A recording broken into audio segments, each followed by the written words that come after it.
Depuis le 17 mars, nous sommes confinés. On a arrêté de travailler, arrêté de sortir. Notre quotidien a été bouleversé. Nos habitudes, notre routine. Évidemment, les soignants, commerçants, livreurs, etc. continuent de travailler. Pour nous, pour soigner. Et ils en méritent toute la gratitude du monde. Mais aujourd'hui, je voulais me centrer sur ceux qui restent chez eux, pour protéger les autres et se protéger. Il y a ceux pour qui le confinement est rythmé par l'ennui et l'occupation par le monde virtuel. Netflix, Instagram, Snap, YouTube, Netflix, Twitter, télé, Insta. Comment rester chez soi peut être bénéfique? Comment tirer quelque chose, grandir de ce confinement? Pour le savoir, je vous laisse regarder cette vidéo. Nous voilà confrontés à nous-mêmes, avec du temps disponible. Alors la première étape va être de prendre soin de soi. Prendre soin de soi extérieurement et intérieurement. Extérieurement, c'est chérir votre corps.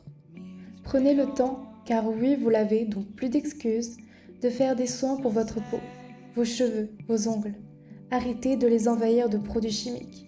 Laissez-les respirer. Beaucoup de médias, d'influenceurs vous proclament de faire du sport.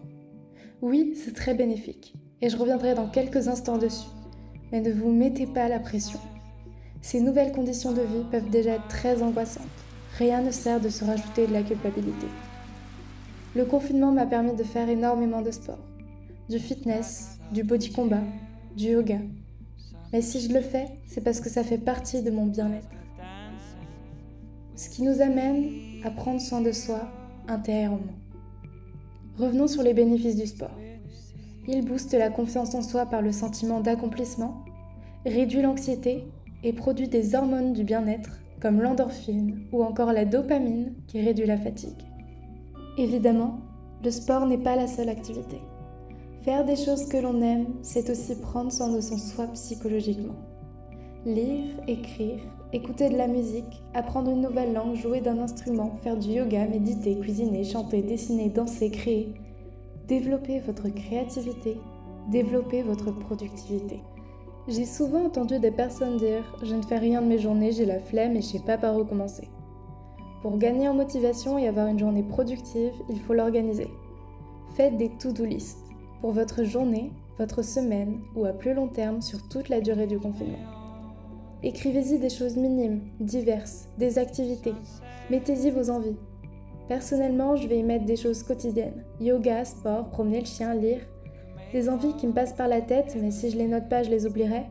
Faire un meal check, me renseigner sur un sujet, faire un masque. Enfin, il y a des choses que je veux faire avant la fin du confinement, mais je n'y fixe pas de date précise. Regarder Flashdance, réaménager ma chambre, faire un bilan d'un livre de psycho. Vous pouvez vous fixer des objectifs quotidiens. Lire 30 minutes par jour, faire une séance de yoga par semaine, approfondir son anglais un peu chaque jour. Notre personnalité est construite par la moyenne des 5 personnes que nous côtoyons le plus.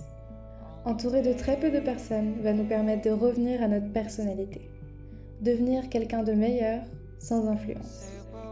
Beaucoup d'entre nous ont ressenti une grande nostalgie durant ce confinement, car le futur est flou. On ne sait pas quand l'on pourra réellement sortir, quand tout redeviendra comme avant. Alors on ne peut que se baser sur notre passé. Mais la nostalgie n'est pas si mauvaise. Réfléchir à nos erreurs du passé nous permet de ne plus les reproduire par la suite. Essayez de vous focaliser sur votre présent. Comment maintenant je peux optimiser le temps que j'ai à disposition? C'est une rare opportunité d'avoir autant de temps. Saisissez-la, savourez ce temps. Nous revenons pour la plupart à notre soi naturel, son vrai soi, sans artifice. Voilà votre vraie peau. Elle respire sans ces couches d'artifice. Ce qui nous amène à l'impact du regard des autres sur nous. Pourquoi soudainement nous revenons au naturel? Car personne ou presque ne peut nous voir. Personne ne peut nous juger. C'est tellement important de se trouver belle, beau au naturel. Réhabituez-vous. Apprenez à aimer votre vous au naturel. C'est vous, le corps dans lequel vous habitez toute une vie. Évidemment, il n'y a rien de mal à se maquiller, mais il faut le faire pour soi, pour son plaisir. Pour ceux qui ont des jardins, voyez comme on profite davantage qu'avant. On apprécie aussi les chants des oiseaux, les couleurs du ciel. On prête attention à toutes les choses qui nous passaient dessus lorsqu'on était omnibulé par un monde surtout virtuel et superficiel. Créez-vous une nouvelle routine, car l'humain est plus à l'aise dans un environnement et des gestes qu'il connaît et répète. Trouvez ces petites choses que vous retrouverez chaque jour. Tous les jours, en me levant, je lis la citation du jour de mon livre. Je fais du sport le matin, je complète mon bullet journal.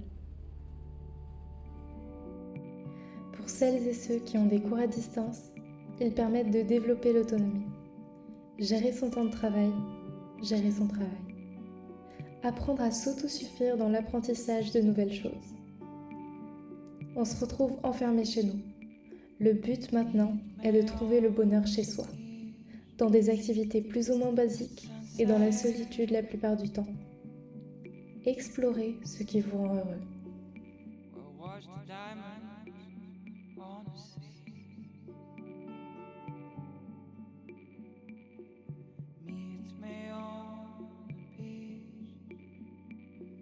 Sunset.